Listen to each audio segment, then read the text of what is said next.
Good afternoon.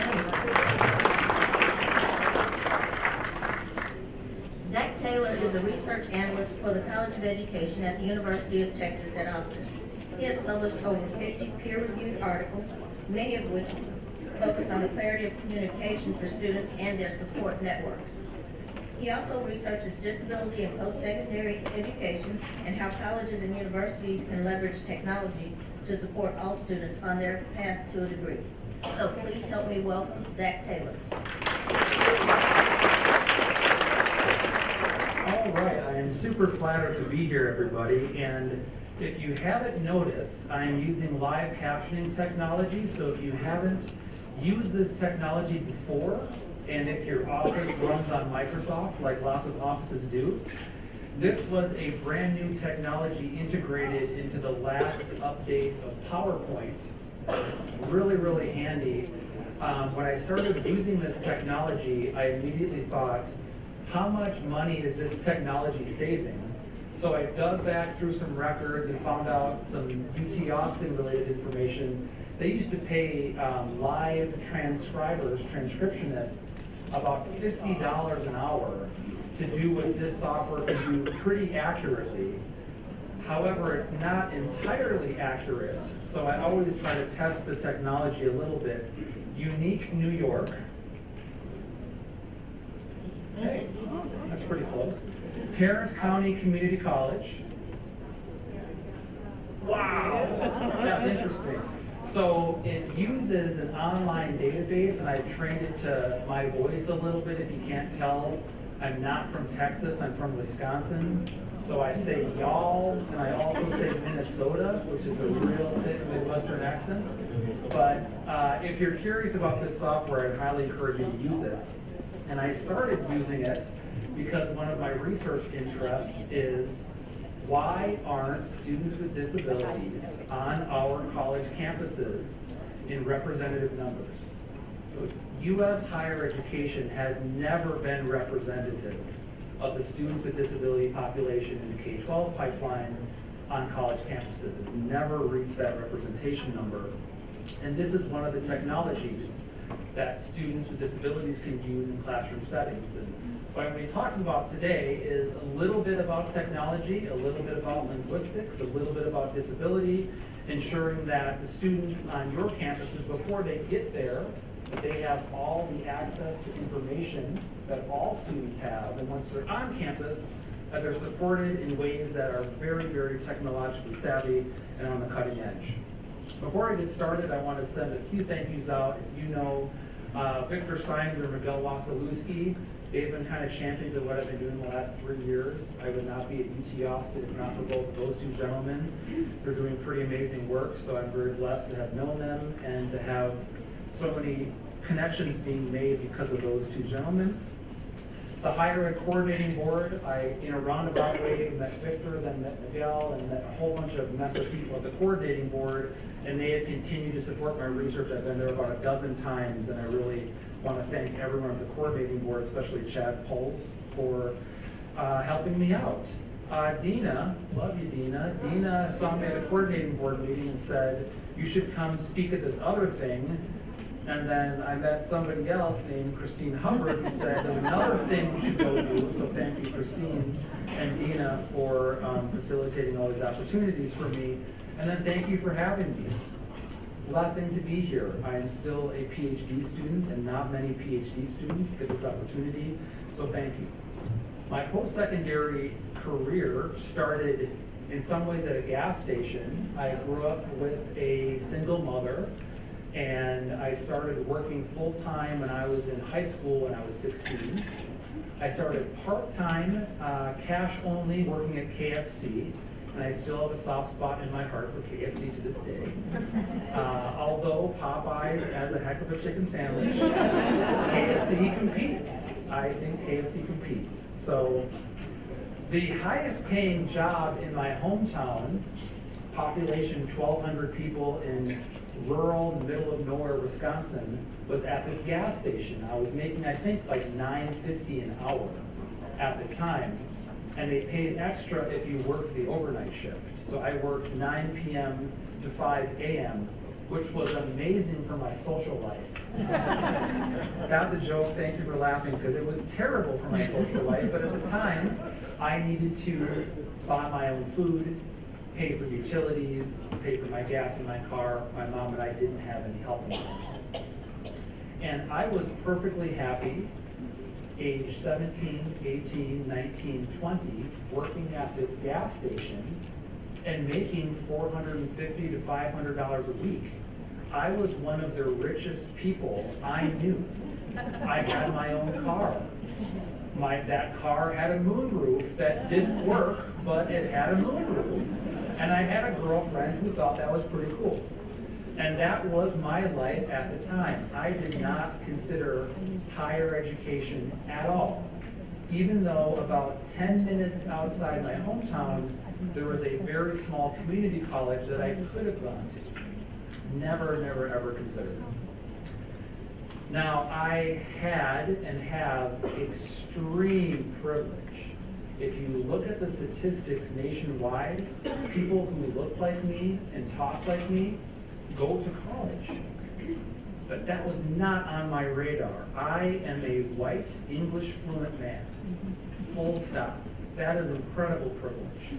I look at college and university websites and I see myself and I see my language on every single website. I have every kind of hook in the water to get me to go to college, but I did not want to go. I graduated high school early. My mom was a middle school language arts teacher and history teacher, and the only reason I was really allowed to graduate, I had 42 days of truancy. I had a 1.7 GPA, but my mom got me enrolled in summer school and asked the principal, don't bury this kid. He'll put some time in over some summers, just don't bury him. And I graduated. And that is a privilege in this country as well, graduating high school. My mom went to UW-Madison in the 1970s. She wanted to be a home economics teacher. She did that for a while. So I am not a first-gen college student. My mom, back in the 1970s, went to college as well. Although food was tight, I have consumed expired milk. I've eaten 3- and 4-day-old hot dogs. I've eaten a week-old donut as a kid, but I never really went hungry.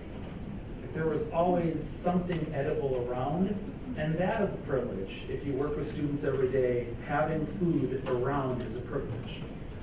Again, I had that sweet car, and I could get back and forth to work every day. And I had no visible disability. So how much resistance am I really moving through society with? At the time, working at that gas station, I did not think that I had community college potential. And look at all the lack of resistance I had. I had every reason to go, and I still didn't go. There's the community college. It's literally in the middle of the woods. You can walk through the woods. You can snowmobile to get there. There are snowmobile trails that'll take you to campus. I had a couple buddies who would give me snowmobile rides to class. Pretty fun. I eventually ended up there, but I didn't fill out the application myself.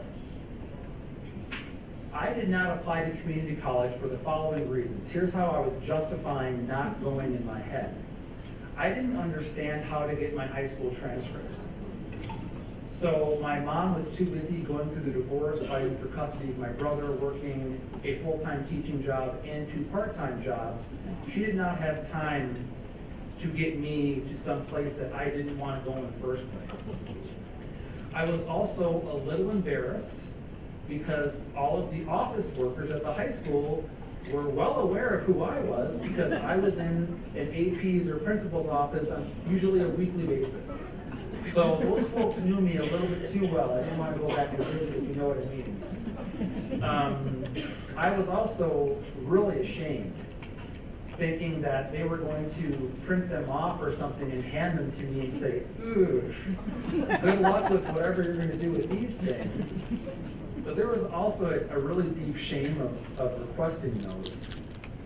I also didn't want my friends to shame me. Only my friend Jimmy ended up going to college. Out of my entire starting defense and offense from my high school football team, only Jimmy went to college. None of my other buddies went to college. They all worked at the plastic factory, the canning factory, or did manual labor. So if I applied to college, I would think that I would be seen as someone who's trying to get out. Why are you leaving us, going to college, doing these things? Do you think you're better than us? That's what I was scared of, losing friends because I would go to college. The application was $40, and at the time, in those gas station days, I was only spending about $5 to $7 on food per week. I would take food from work. I'm ashamed to admit that, but I would take food from work. So I worked at the gas station, bananas, expired milk, bread, you know? So the application seemed really, really expensive. But as a researcher, I found out that, you know, if you want to apply to UCLA or University of Michigan, you gotta have like $100 these days. So $40 was a steal, but it was also way more expensive than what I thought it should be. I also inferred from a few of my friends, and after talking to my mom, that the application was not really a guarantee of that. I'm gonna really quickly, I think the subtitle's cut off. I'm just gonna start from this slide one more time and pop back on, and if not a big deal. There we go. With the transcript that I have from high school, I didn't think I'd get into community college. I later learned that it was an open access institution, that you didn't need to have stellar grades to get in, but I didn't know that. So I thought I wouldn't get in. I was told by my sophomore composition teacher that basketball players don't do well in AP. So I just didn't take any AP classes. Our high school only offered two. We had AP Literature and AP Chemistry, and that was it. But I didn't have anything that I was bringing to the institution. Tuition then seemed really, really expensive. If the application was $40, $150 per class. Now, I see a lot of people smiling, right? Dirt cheap, really, really pretty cheap, but I didn't see it that way. And I only made about that much money per month, about $1,500 per month, and I had other expenses. So I was kind of doing the math in my head, and I was thinking, if I take classes, I may not be able to work as much, so I'll make less money. This is all the kind of mental gymnastics I was doing. Why would I apply? I have a car that runs. My mom is letting me sleep in the guest bedroom or in the basement. I had no incentive to leave. Life was just fine the way I saw it. However, one of the reasons why I didn't apply, because of that. So that is the set of application instructions on how to apply to that community college. And since I've been researching the readability and complexity of text for college students, that is about the 19th grade English reading comprehension level. So you're thinking you graduated college, you have a bachelor's degree, you probably should be working on a doctoral degree or a JD to be able to read that stuff. And we laugh, but then we think about all of those for-profit college consulting firms that really wealthy students can afford to help them decode all this stuff. And the low-income kids don't have that cultural translator. So I think the language is a barrier to the tune of the 19th grade English reading comprehension level. And the average adult living in this country only reads at about an Us Weekly level, a People magazine level. 7th to 8th grade reading comprehension level. It is about 2 times as difficult as it ought to be. And if there are any service people who have served in any of the armed forces, first and foremost, thank you for your service. Secondly, every single bit of recruitment material that our Department of Defense issues to recruit soldiers, 8th grade level or lower. And they are the best recruiter arguably in the world. But college and university stuff is twice that difficult. How could I apply? Should I remind you of my high school transcripts? I didn't read so good. So this was Italian to me. grown up, it looks a lot like that, which is 4 or 5 pages of my most recent automobile insurance policy. And what I like to do, I have about an hour and a half commute from my apartment to downtown when I take classes. And after a long day, come home, pour myself a glass of red wine, and kick back with a nice automobile insurance policy. And I just relax. None of us are doing that. And why do we click submit, accept whenever we see long legalese like that in a software agreement? Right? I mean, is iTunes stealing my identity? I don't know, because I'm not reading that stuff. And guess what? It's the exact same reading comprehension level as how to apply to a community college. This is the problem, I think, with some of our communications for students. So what does this mean for community college students like me? I will circle back to my conclusion at the conclusion. These students may be first gen, so they don't have a cultural translator to decode that 19th grade reading level stuff. They may not be fluent in college jargon. What is an articulation agreement? Why do we call it an articulation agreement? What does it mean to articulate? What is the student agreeing to? Who are they agreeing with? Just that term can be confusing. They may not speak English. I challenge everyone in this room, you don't have to raise a hand, think to yourself how much of your website is in Spanish or Vietnamese or Tagalog or Chinese or Arabic or any non-English language. I know at UT Austin, it's 0. We don't have any prospective student materials in any other language but English. And that's at arguably one of the most well-resourced institutions in the state. We still don't do it. May not have anyone in their local support network that speaks English. When I was working as a high school teacher in Green Bay, Wisconsin, I worked predominantly with Hmong-speaking students, and almost all those kids were first-gen immigrants, and none of their parents spoke English. So as a result, a lot of them didn't even consider college because they had no one to help them with anything. And the high schools didn't really staff Hmong-speaking guidance counselors either. So there was really no one to speak English to decode what looks to be an automobile insurance policy. They may be low income. They may be a commuter student. I know this institution serves a lot of commuter students. I've worked with a lot of students who I gave them my credit card number naively, but I was with them on the computer when they were doing it because they were cash only. First-gen immigrants, parents working in cash-only businesses, they don't want to document themselves in our financial institutions, so they don't have a credit card or a computer. I just said, I'll type in my number, give me that $40 when you can. A lot more students go through those financial and fiscal hurdles and technological hurdles than we kind of think. May not have a bank account. Entire families in Green Bay, Wisconsin do not have bank accounts. They keep all their money in the safe above the grocery store. That's where they keep their money. They don't trust the banking systems and financial systems in this country because of fear of documentation. So, what does the research say? Quickly cruise through some of this. You're going to see some hyperlinks. However, I have a QR code at the end of this presentation. If you want any of the materials I'm going to share with you, I'm happy to send it to you in a zip file, no questions asked. I found that college-related information is really, really hard to read.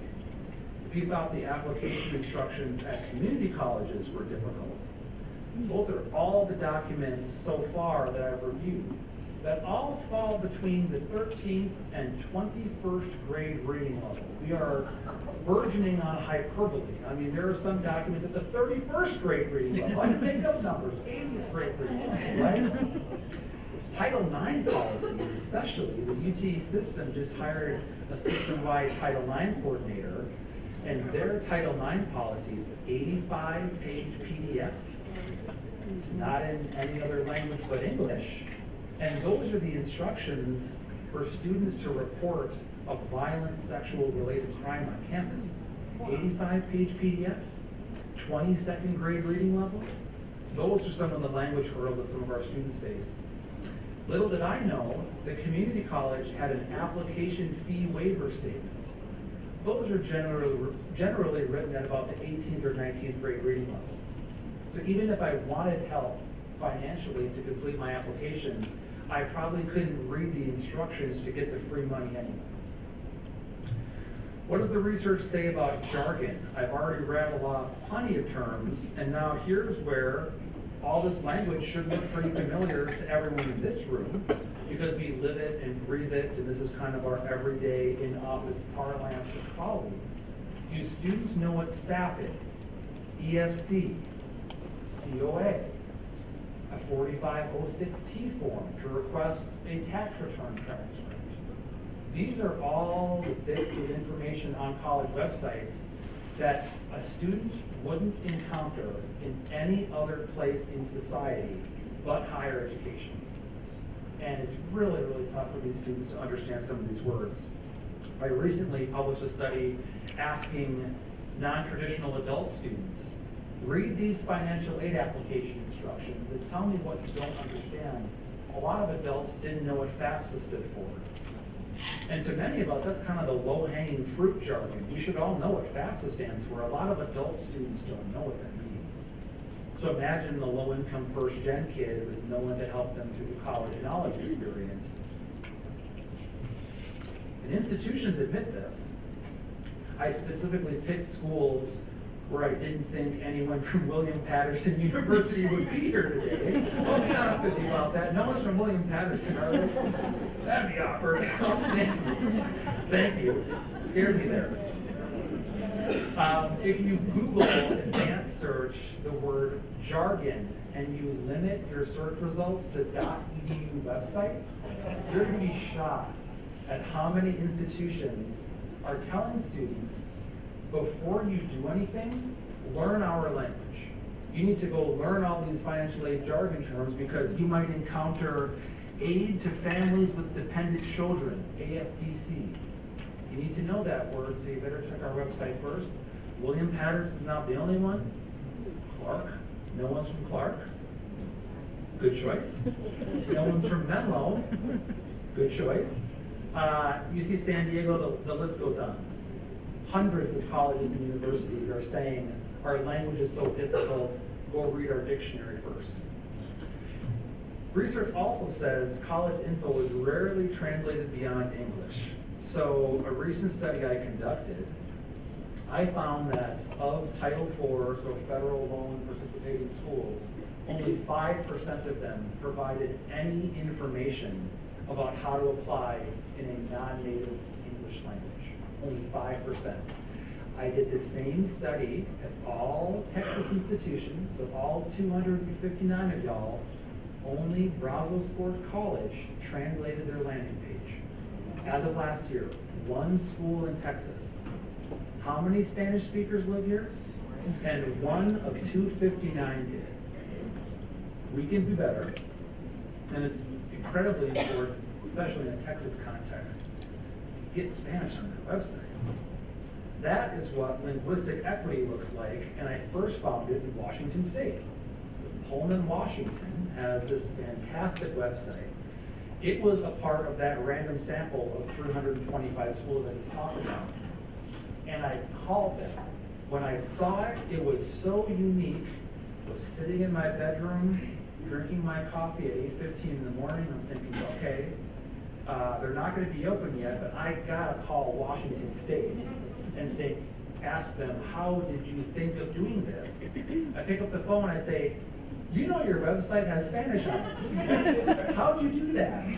And at the time, Susan, who worked there, said, oh, well, we have a lot of Spanish-speaking students, so we thought we'd staff Spanish speakers. And those Spanish speakers work on our website. It's that easy. Thank you for your time.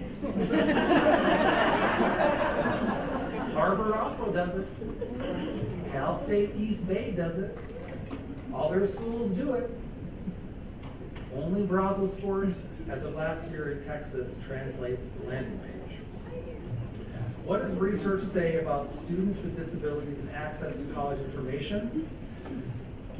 This is difficult water to tread because I have knowledge of at least 2 public institutions in Texas that are facing Americans with Disabilities related lawsuits right now because their website was not accessible for students with disabilities. So I'm going to tread carefully here, but I also found that every single community college that I researched was not accessible for students with disabilities. I could not get from the landing page to the application screen. What I did is I blindfolded myself. I pulled up a dictation software on my Mac. It's called VoiceOver. It's built into every single Mac machine. On Windows machines, it's called Narrator. It's for free, it's built in. Blindfolded myself, and I tried to, without being able to see the screen, apply to the community college. I couldn't do it across all 325. So I'm going to pick on UT Austin quickly. Really well-resourced college at UT, the McCombs School of Business. It's a pretty attractive looking website. It's very readable at about the 9th grade reading level. But after I analyzed it, I found that it was not compliant with ADA. And this is getting into a little computer science-y tech stuff. I'll cut to the chase. That box didn't have a description. So I was hovering blindfolded on that screen without being able to find where the search bar was. So a student with any visibility impairment could not search for anything on that website. So all that content, all those links, couldn't search for anything.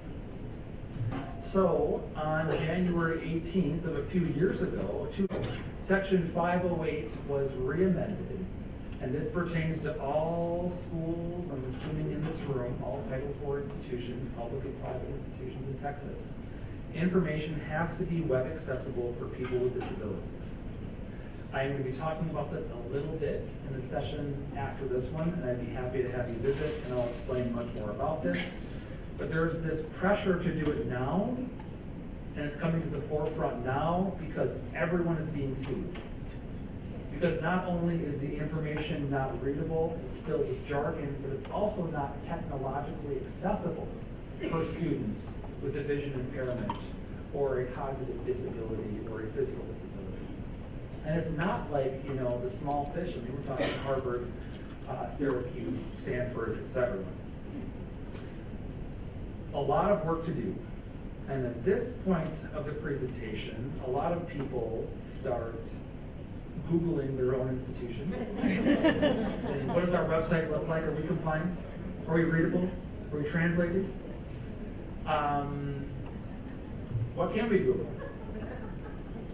First and foremost, simplifying things and talking with your students through simplifying those things.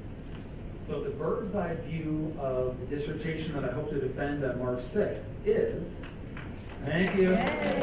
Say a prayer for me. Thank you. Nervous about that. What I'm doing is trying to simplify admissions and financial aid materials for student and parent and support network audiences. The very first thing I did is not talk to the institution, but I talked to students and asked them what makes sense to you. I was talking with Christine earlier, little stuff like official high school transcript or official academic record. Does a student know what those are? Have we even asked students what those are? One conversation I had with a VP of enrollment management is I said, your website reads at about the 16th to 18th grade reading level. Your student handbook for first-year students is 400 pages long. Have you ever asked a student to read anything with you and give you feedback? And in his 24-year career, he had never talked with a student about that. There are living, breathing resources of information, sources of knowledge and simplicity walking around campus every day. One school that does it really well, University of North Texas.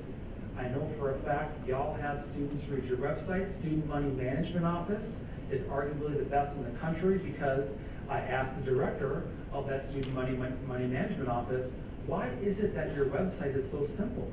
You're talking about financial aid, financial literacy, really stuffy, complex topics. He said, oh, our students write all that stuff. So of course, students are gonna write in a student way. It's simple. And of course, it takes Paul approved everything, but it was student focused because students created it. They were given a voice in how the website is working, how it reads. I would encourage all of you to do that. Before you update anything, ask a student to read what you already have and ask for a little bit of feedback. Talk with your students. In terms of linguistic equity, I think I'm preaching to the choir where we are about, as long as the system has been open, due for some translation of websites. There have been non-native English speakers in higher education institutions, even predominantly white ones historically, on college campuses for generations. And no one has asked those folks, hey, we value your native language, help us with other non-native English speakers, getting them here, getting them a degree, getting them prepared for the workforce. We're not having that discussion. Quick story I'll share with the international office that will not be named is they were having a problem with some of their Arabic speaking students because it's kind of a character-based language, and they didn't have anyone in the office who could translate it to Arabic. And I said, you graduate 12,000 students almost every single year. You mean to tell me you don't have a single Arabic speaking graduate in your university's history? Liar. But with a smile and a laugh, but it was that's kind of BS, we can do better. And envisioning alumni, linguistically diverse alumni, don't ask for $5. Ask for them to share some of their cultural capital and some of those minoritized languages. When we have many different languages on college websites, watch the student body diversify. I really think that's the future, is translating widely, simplifying first, and then translating, valuing non-native English languages. And finally, doing a little bit of what I did today in leveraging emerging technologies to help students out. No one, I don't think, is expecting anybody to be a computer programmer or a web developer. Granted, all of y'all are way overburdened and probably have way too many job duties that over time were a couple different positions that were merged into yours, and now you're working about 140% of them. I hear you on that. You don't have to be a computer science expert to do a little bit of exploring, a little bit of experimenting with technologies like live voice dictation that could really change the higher education system for students. And I know it's on institutions to provide you with the professional development to practice technological equity, but that is the direction forward because technology is not going to slow down. Not going to slow down. So to close, I would like to say to everybody, because y'all are all community college folks, I did go to community college. I did go. I went. And the first bit of communication I got from the community college, which was a little bit intimidating, my stepdad had to open the letter because I thought it was a reject letter. They used to mail out the decisions from community college. And it said, "Dear Zachary, we are pleased to admit you to the University of Wisconsin Baraboo County Extension campus if you agree to enroll in some remedial curriculum.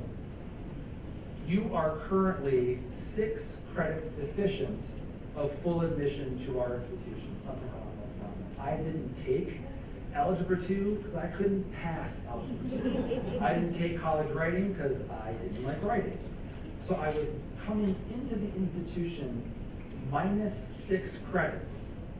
But my stepdad was there, who had gone to community college, sat down with me and said, "Here's your choice. You're technically in. Are you going to take the opportunity?" And I did. So I ended up earning about 24 credits. Granted, I bounced around to a couple of 4-year schools. I dropped out a few times because I just paid cash for tuition, was not about to take a loan out, was too scared of debt. But community college got my start. Would not have been able to do it if I didn't have my stepdad sitting next to me saying, "You can't live in my basement anymore. Don't be scared of this letter, you can do it." And the people I met at community college, Judy, who has since passed, and Dr. Bill, who was my very first community college professor, will never forget them because they didn't care who I was, they didn't care where I was from. One of them knew my mom, thought she was a pretty nice lady, but I didn't feel out of place. I felt like it was a community. At the time, it was 300 students. I learned my classmates' names. Professors and faculty members and staff would address me by name. I felt like I belonged. So thank you for doing that for students every single day. Education is a field that is sometimes very sparse for praise. You're expected to be praised with a paycheck and not a good job, we appreciate you, touchy-feely thank you note. But this is my touchy-feely thank you note to everyone working at community colleges, because I would not be doing this kind of stuff if it wasn't for people like you. And sometime in the future, the opportunities provided to me by Dina and Christine and others, I will pass that forward, I promise. I am going to help sponsor other community college kids to do stuff like I am doing today. And I would not be able to pass that on if not for you. So I don't know many of y'all, but thank you for doing what you do for kids like me every single day. Really appreciate you. If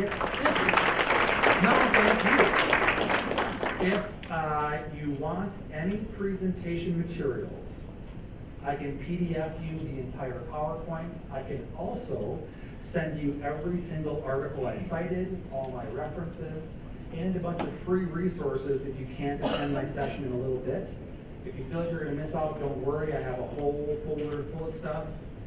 I hope it's readable, but I will send that to you. And that is my email. It is very simple. My initials at utexas.edu. And we have time for a few questions. I wanted to leave a little bit of time in case someone had to check out or didn't have time to stay for the later session. I will answer any question or any bit of material that I addressed in the last 45 minutes or so. And I think we have mics to pass around. Yes, we have Awesome. mics. We're on either side of the room, so we're available. I must say that after I attended his session, I now use this open captioning for everything that I do. I didn't use it today because I didn't want to steal his thunder, but it had that immediate and direct influence. It is so easy and makes all the difference. Now, you didn't volunteer this time, but at the last event, you said you were willing to take a look at people's websites and give them a little feedback. Yes, I will. Yeah, so I wanted you to know that he told you that none of you were accessible. You know, he does actually help people. Yes, so Christine, good point. You have my email now, so if you want to send me, I usually do offer, thank you for reminding me. It doesn't take me very long, I have a really kind of refined protocol, but what I've been doing for schools across Texas, and I see some familiar faces, so I think I've actually done a few of these for people in this room, but if you want to send me a hyperlink or like a PDF or something, I'll assess it for readability and accessibility. I will save you like $1,000 consulting fee with some private company. I'll do that for you. I'll put 1 or 2 pager. And then if you want to have a follow-up phone call with me, I'll chat with you and your team for a half hour, 45 minutes about like next steps of what you can do. I've done that about 500 or so times now. So the process, I really streamlined, and I'd be happy to help you totally voluntarily. Quick bit about me, I came to Texas on a full scholarship, so I've not had to take out any more debt. So part of my kind of community service is repaying the debt a little bit. So yes, happy to do it for you free of charge. After May 6th, I might charge. Just kidding. It'll be fun. Is there a place we can go to get consistent ADA information? Because sometimes we're told to do something, and then we're told that it doesn't meet the standard. Like I'm gonna give you captions as an example. I do captions, but I told they're not ADA compliant because, well, doing it right now for your board. But it hasn't always been putting a period in there at the end of the sentence. Yeah. I've been told that that's not compliant, that it has to be correctly punctuated. There's just a wide variety of little things that happen like that. So W3.org is the World Wide Web Consortium website. They update, they're called WCAG standards, Web Content Accessibility Guidelines. I know acronym jargony right now, but that website is current and up to date with the most cutting, bleeding edge technology and accessibility standards. And the US government, written into ADA in section 508, that is the official threshold of compliance per the US Congress. And they are it's kind of a mandate that they stay updated. So that is the best website. There's also a website called WebAIM, WEBAIM, WebAIM. They have been web accessibility professionals for like 30 years. They're awesome. Also, there are a couple institutions that do it really well, like Penn State is very forward thinking about web accessibility. They have actual examples of proper font sizes and font types, color schemes, how to write cascading style sheets and menus that are accessible for students. That's a great resource. If you send me an email, I'll send you everything I just said. Yep. Zach, if you'll just send me all of that, then I Sure. can make sure it gets to everybody. Sure. Because It's easier. I think probably more than just he would like the information. Yeah, absolutely. More questions? You notice that this built on our morning session, right? Where we talked about how students sometimes don't feel as connected, and it takes that process. These are some things you can do on the front end to help people feel like they belong. To get students information in a native language, it seems too easy that institutions could use Google Translate and then a student assistant who speaks Spanish as a second language to make some small corrections, and then post it just as a link for approved translation. There must be some other things that are holding institutions back. So one, racism, bluntly, that we expect students to be English fluent because we don't teach bilingual, so you better learn English or else. There is that attitude that I've encountered in institutions. When I just even mentioned translation, it's no. We're an English institution. There's got to be a philosophical change there in valuing those folks. Google Translate for college materials, so far I found is about 50% accurate. It's really lots of syntactic errors, so the sentence structure is not remotely correct. It does do good word-for-word translation, but in terms of a complete sentence and a process, complete an application, it's not very accurate. So you could have the English version, and let's say you have someone translating Spanish, you could kind of hack it through Google Translate and say, this is kind of broken, but can you as a native speaker fix it? That'd be great. I would say what I would prefer is we just start valuing Spanish and hiring native Spanish speakers to work in colleges and universities so that people are on staff doing it in native Spanish or native Vietnamese from the get-go, so it's authentic and it's more of a value statement from the institution. Other translation technologies, like Adobe has one that's kind of in development that I found is a little more accurate, but to your point, if you are kind of short-staffed and you feel like that's the best solution for you, schools have done that. And actually, Brazos Sport, they translated their landing page using Google Translate. But Google has started to restrict the access to that application because legal entities started using Google Translate and it didn't translate all the legalese correctly, and Google was being sued because the translations were not accurate and there were people exploiting those inconsistencies and inaccuracies. So I would just say, if you need to use Google Translate, always make sure you have a native speaker on the back end, but then maybe have the native speaker develop that stuff from the beginning. And then absolutely put it on your website, put a little pop-up banner or something that says, do you need this in this language? If you're curious, you should go to jw.org. It's the Jehovah's Witnesses website. They have the most translated website in the world. It is kind of like, we need to spread the word, so we need to spread the word in many languages. And they have like Braille versions of stuff, they have sign language versions of stuff. The Jehovah's are doing it really, really well. So to your point though, sir, you could do it that way. Yes. Or why, I guess you answered the first one, you said racism. That Yeah. It would not be that hard just to hire someone who's a native speaker, but it's not done because they feel that it's compromising their English only. That, a lot of position announcements that I read, a preferred qualification is bilingual, but maybe that should be a requirement for some positions. And then if executive positions and people hold executive leadership positions spoke a few of those languages, those folks were native speakers of non-English languages, I think we might see a little more of a trickle down. I think, but yeah, it's like an institutional cultural value thing. Not gonna name names, but one institution, have not been invited back because I had requested that their policies be written into Spanish, and we don't do Spanish here.